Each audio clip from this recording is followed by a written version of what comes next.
Okay, hi Michael. Hi. Can you, first of all, can I have your consent for being in this interview? Yes. Yeah, You have thank my you. consent. Thank you, sir. Okay, let's start about introduce yourself.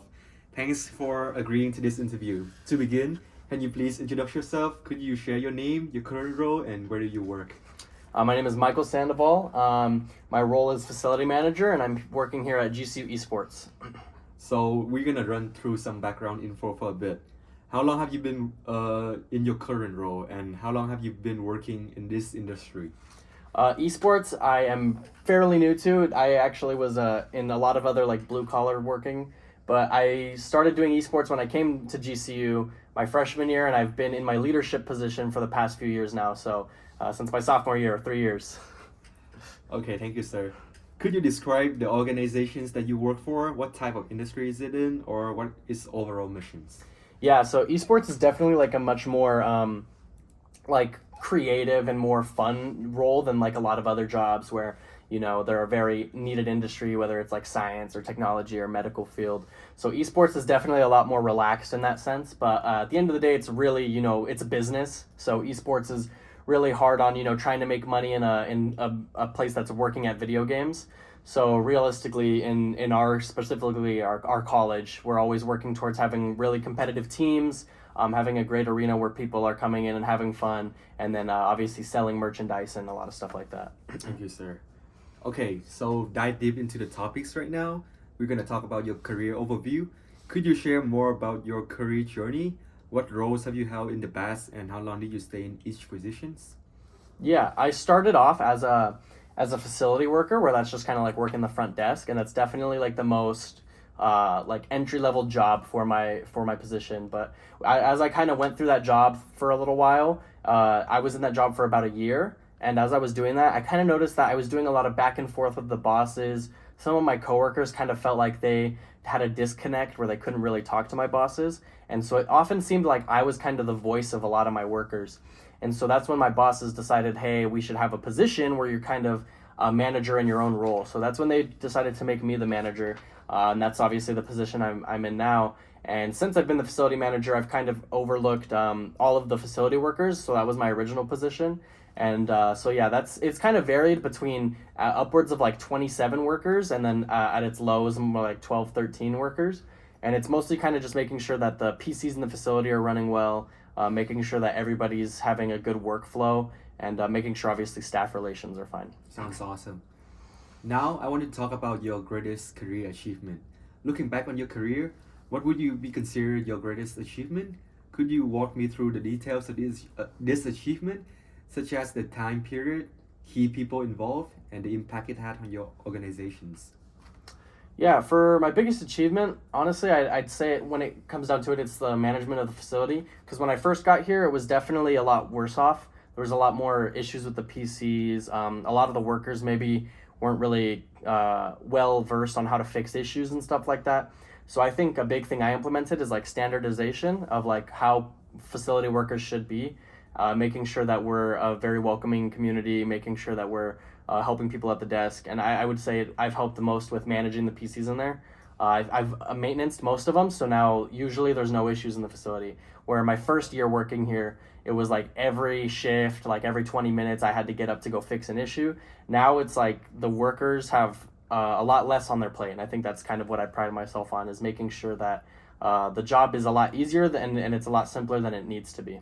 Would you say that under your supervise, this community have thrived to be better? And Yeah. such?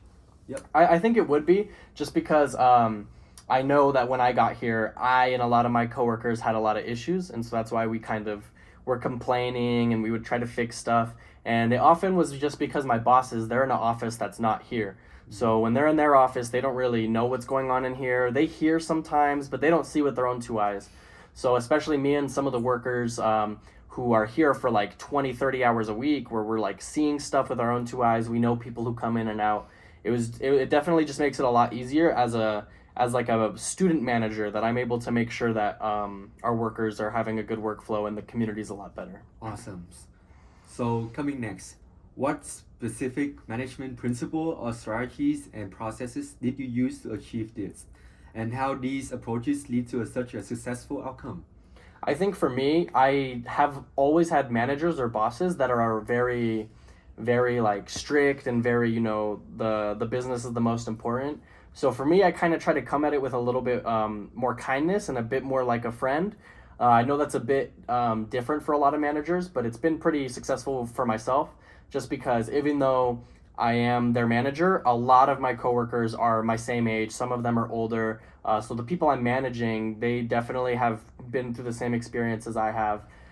They're just a lot more similar to me. So it is a little bit weird in my opinion to kind of not see them as peers, even though I am above them. So I definitely I'm the first one to jump up to help them if they need help with stuff. And that makes them a lot more comfortable to come to me with issues. Makes them a lot more comfortable to tell me if they don't think I'm doing something correctly. So I've noticed definitely that when I am a lot more open and friendly and compassionate to my workers, they're a lot more open and friendly and compassionate back to me. So that's definitely something that I try to implement just because I think there are some times where I get a lot more strict and that's just so we could get stuff done.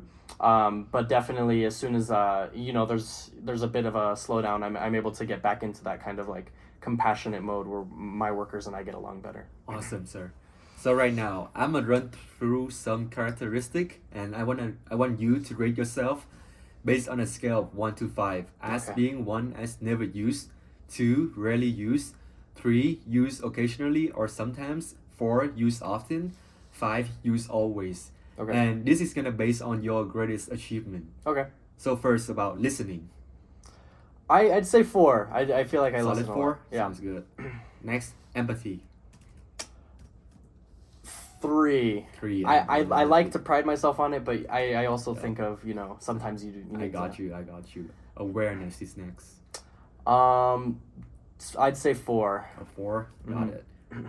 And then next is healing. As in like comfort. Like yeah. Maybe 2. Got it. Not always, but Mm-hmm. if you need to. Yep. Next is persuasions.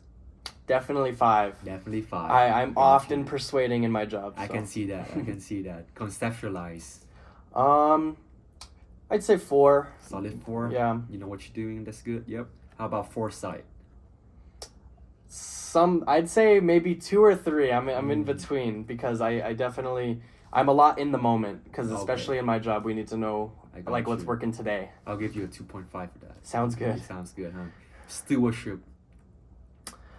I'll say 3. 3. Yep.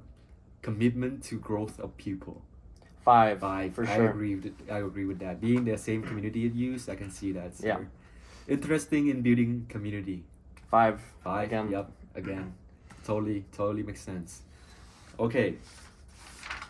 Coming next is I want to talk about your challenges. Can you Mhm. describe a significant challenge you faced in your role, particularly one that involved an ethical dilemma? Mhm. And how did you approach resolving this challenge?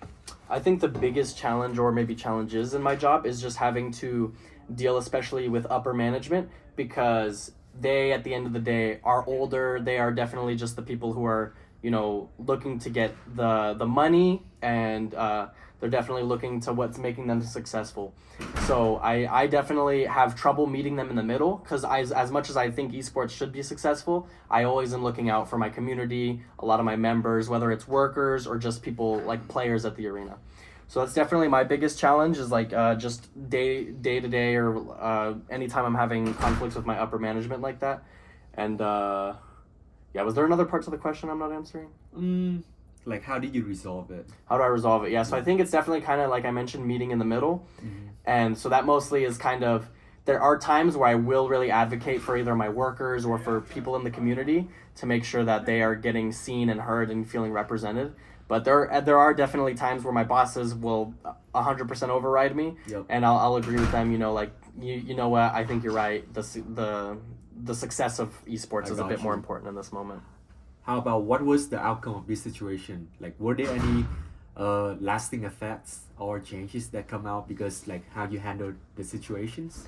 Yeah, I think definitely it has caused my bosses and I kind of have a mutual respect for each other now, because in the first few months of my job, we had a lot of clashing, like head to head, and that always kind of is scary when you're doing that with someone who is like above you, because even though I am a manager, it's like these guys are above me. So I think definitely it did cause some clashing, but as soon as we kind of understood why I'm so focused on, the community, and they're so focused on the success and thriving of esports, now I think it's definitely a good easy middle where it's the lasting effects are we always hear each other out, we listen, and then at the end we'll make a decision, and obviously their decisions sometimes outweigh mine, and sometimes if it's within my staff, my decision outweighs theirs. Sounds good. And now we're going back to the ratings. I want you to rate yourself on these characteristic about your about this challenge. Okay. Okay. Yeah. First of all, we have listening. I was a bit stubborn because I didn't like their side, so I would have said 2 when I was Okay. when I was in that challenge. My listening was pretty weak. Got you. Empathy.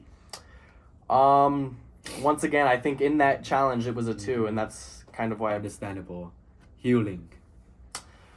probably a 2 again. No worries. Didn't really use it. Awareness. I'll say 4 because I was aware of why the issue was happening. Persuasions. 5. Five. That was all it was. Yep. Conceptualizations. I'd say 4. 4. Solid That was a 4. pretty good one. Got it. Foresight. Foresight. That one in that challenge, it was a 4. You oversee a lot of stuff in the future. I guess. Yeah, that was me looking out for the future of us. Stewardships. I'll say 3 again, only because Solid 3. yeah. Commitment to growth of people. 5 again for that one. Always for for sure. the community. Yeah. Interesting in building a community. 5 again for Yep. that one for sure. I got you. Thank you. Coming up, for the next questions, I want to ask you about the missions, visions, and strategies. What was the missions and vision of the organization that you work for, and how did you yourself contribute to aligning the team with these goals? Sorry, one more time. No worries. What was the missions and visions of the organizations that you work for, and how did you yourself contribute to aligning the team with these goals? Yeah, I think at its base, actually, this is something we're really talking about right now. Is within like the last year, we've changed a lot of our vision because my bosses were very, very, very big on expansion. We wanted to get into talks with big esports companies, pro teams, whether it be pro teams in North America, and we set up scrims or something like that. And expanding like that is very important, and it's very good for us, as far as a college and as a team and monetarily. But I kind of told them, if we have all this money and all these sponsorships, but we're still like lacking the community to support it, it's not going to be a good look either way. Even if we are, getting a lot of sponsorships and a lot of recognition from a lot of schools, it's just not going to be very good for our community if we don't put anything into it. So that's why I definitely have put a lot forth for our community.